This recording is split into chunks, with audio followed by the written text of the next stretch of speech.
আর সিন্দুর টিন্দুর এগুলোকে বলে মাসি সেন্টিমেন্ট, মানে চটচটে আবেগ, এর কোনো মূল্যও নেই, মানেও নেই। আর সিন্দুর টিন্দুর এগুলোকে বলে মাসি সেন্টিমেন্ট, মানে চটচটে আবেগ, এর কোনো মূল্যও নেই, মানেও নেই।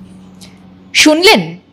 হ্যাঁ, ইনি হলেন আমাদের দেশের, সর্বোপরি আমাদের রাজ্যের একজন সাংসদ, তাও আবার তৃণমূলের।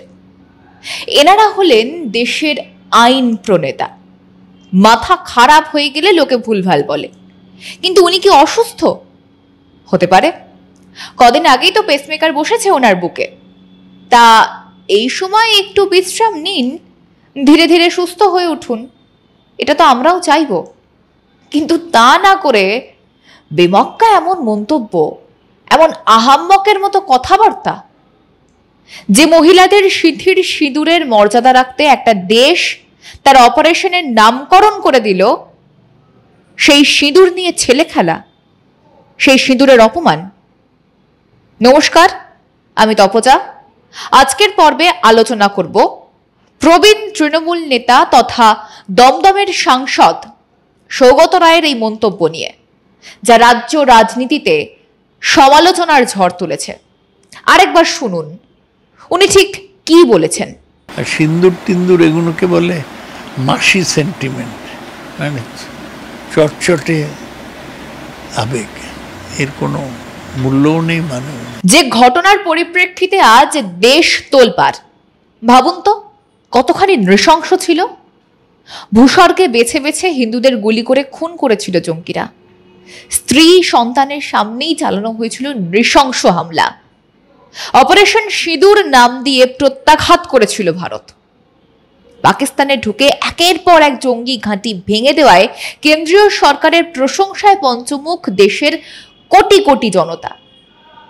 বিরোধী রাজনৈতিক দলের নেতারা, এমনকি তৃণমূল সুপ্রিমো মমতা বন্দ্যোপাধ্যায়ও এই সময় কেন্দ্রীয় সরকারের পাশে থাকার বার্তা দিয়েছেন। আর সেই দলেরই সামান্য একজন সাংসদ হয়ে সৌগত রায় স্রেফ মোদী সরকারের সমালোচনা করতে গিয়ে এমন বেফাঁস মন্তব্য করে ফেললেন। তৃণমূল কংগ্রেসের প্রবীণ নেতা সৌগত রায় আরও কি বলেছেন শোনাবো আপনাদের। পাকিস্তানের যুদ্ধটা শেষ হলো, সেটা ভারতবর্ষের পক্ষে লজ্জার। খুব দুর্বলতা দেখে যে ভারত সরকার ট্রাম্পের কথায় রাজি হয়ে যাওয়া, যা ইউক্রেনের জেলেনস্কি করেনি। এর আগে 5 বার পাকিস্তানের সাথে যুদ্ধ হয়েছে, কেউ করেনি। তিনি বলছেন কোনো যুদ্ধই নাকি হয়নি, ব্যাপারটা প্রায় হাস্যকর হয়েছে। ড্রোন এদিক থেকে ওদিক গিয়েছে, দু একটা মিসাইল এদিক থেকে ওদিক গিয়েছে, কোনো মেজর তফাৎ হয়নি। কোথায় জঙ্গি ঘাঁটি ধ্বংস হয়েছে তার প্রমাণ কেন্দ্রীয় সরকার রাখুক না মানুষের সামনে। আমি তো দেখছি ছবিতে, ওই একটা দুটো মাসুদ আজহারের যে জায়গা, পুরনো ভাঙা বাড়ি, একে জঙ্গি ঘাঁটি ধ্বংস করা বলে? পাকিস্তানের কোনো অস্ত্র আমরা ধ্বংস করতে পেরেছি? সেই প্রমাণগুলি দিন না। নেতৃত্ব তো কিছু দেখাতেই পারল না, পাকিস্তানের মতো দেশকে একটা শিক্ষা দেওয়া গেল না। আচ্ছা বলুন তো, দেশের একজন সচেতন নাগরিক এভাবে মন্তব্য করতে পারেন? তিনি তো রাজ্যের শাসক দলের জনপ্রতিনিধি, ফলে তার দায়িত্ব তো সাধারণ নাগরিকের থেকে অনেকটাই বেশি, এবং সচেতন হওয়াটাও উচিত। তার মতো প্রবীণ তৃণমূল নেতার মুখে এরকম দায়িত্ব জ্ঞানহীন বক্তব্য কি মানায়? সৌগত রায়ের এই ধরনের মন্তব্য অবশ্য নতুন নয়। এর আগেও নানা বিষয় নিয়ে তিনি বিতর্কিত কথা বলে দেশবাসীর সমালোচনার মুখে পড়েছেন। কিছুদিন আগে সংবাদ মাধ্যমে রোহিত শর্মাকে নিয়ে তিনি মন্তব্য করেছিলেন। তিনি বলেছিলেন, আমি শুনেছি সাম্প্রতিককালে রোহিত শর্মার ফর্ম খুব খারাপ। তিনি একটি সেঞ্চুরি করেছেন, তাছাড়া তিনি 2, 3, 4, 5 রানেই আউট হয়ে যান। তার দলে থাকার যোগ্যতা নেই। ভারত জিতছে কারণ অন্যান্য খেলোয়াড়রা ভালো খেলছেন, অধিনায়কের কোনো অবদান নেই। এমনকি মোটা বলেও রোহিতকে কটাক্ষ করেছিলেন। আর সেই রোহিত শর্মার হাত ধরে ইতিমধ্যেই চ্যাম্পিয়ন্স ট্রফি জিতেছে ভারত। এমনকি ভারতের অধিনায়ক হিসেবে রোহিত শর্মা এর আগে টি-20 বিশ্বকাপ জিতেছেন। 50 ওভারের বিশ্বকাপে তার নেতৃত্বে ভারতীয় দল রানার্স হয়েছিল। এদিকে ওডিআইতে রোহিত শর্মার 11,000-এর ওপরে রান রয়েছে।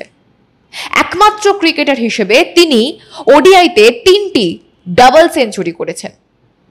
ওডিআই ইতিহাসে সর্বোচ্চ ব্যক্তিগত ইনিংস তাঁরই নামে। ইডেন গার্ডেন্সে শ্রীলঙ্কার বিরুদ্ধে 264 রান করেছিলেন রোহিত। রোহিতকে নিয়ে করা তাঁর মন্তব্য ভুল প্রমাণিত হয়েছে। কেন এই ধরনের মন্তব্য করে সকলের কাছে নিজের মানসিক ভারসাম্যহীনতার পরিচয় দেন? এমনই দাবি ক্রিকেট প্রেমীদের। কিছুদিন আগে উত্তর 24 পরগনার আড়িয়াদহ এলাকায় একটি মন্দির উদ্বোধন করতে গিয়ে অসুস্থ হয়ে পড়েন সৌগত রায়। তড়িঘড়ি তাকে ভর্তি করা হয় বেলঘড়িয়ার ওই বেসরকারি নার্সিংহোমে। সেখানেই পেসমেকার বসানো হয় তার। তিনি এখনো পুরোপুরি সুস্থ হননি। দ্রুত সুস্থ হয়ে উঠুন। কিন্তু যেখানে দেশের স্বার্থ জড়িয়ে রয়েছে সেখানে তার এই মন্তব্য মানসিক বিকারগ্রস্তের পরিচয় বলে অনেকে কটাক্ষ করেছেন। কারণ সিঁদুর কেবল রঙের গুঁড়ো নয়, এর পিছনে রয়েছে ইতিহাস, আবেগ, আত্মপরিচয়ের প্রতীক সিঁদুর। বাঙালি হিন্দু সমাজে সিঁদুর হলো বিবাহিত নারীর আত্মপরিচয়ের অংশ। কোনো রাজনৈতিক বিতর্কে সেটাকে তুচ্ছ করা ঠিক নয়। সৌগতবাবু অধ্যাপক ছিলেন। সুশীল সমাজে তার যথেষ্ট নামডাক আছে। তার মুখে এসব কথা আর কবে শুভবুদ্ধির উদয় হবে সৌগতবাবুর? আজ এই পর্যন্তই। দেখা হচ্ছে নতুন বিষয়ে, নতুন আলোচনায়। ততক্ষণ পর্যন্ত সঙ্গে থাকুন, দেখতে থাকুন মাধ্যম।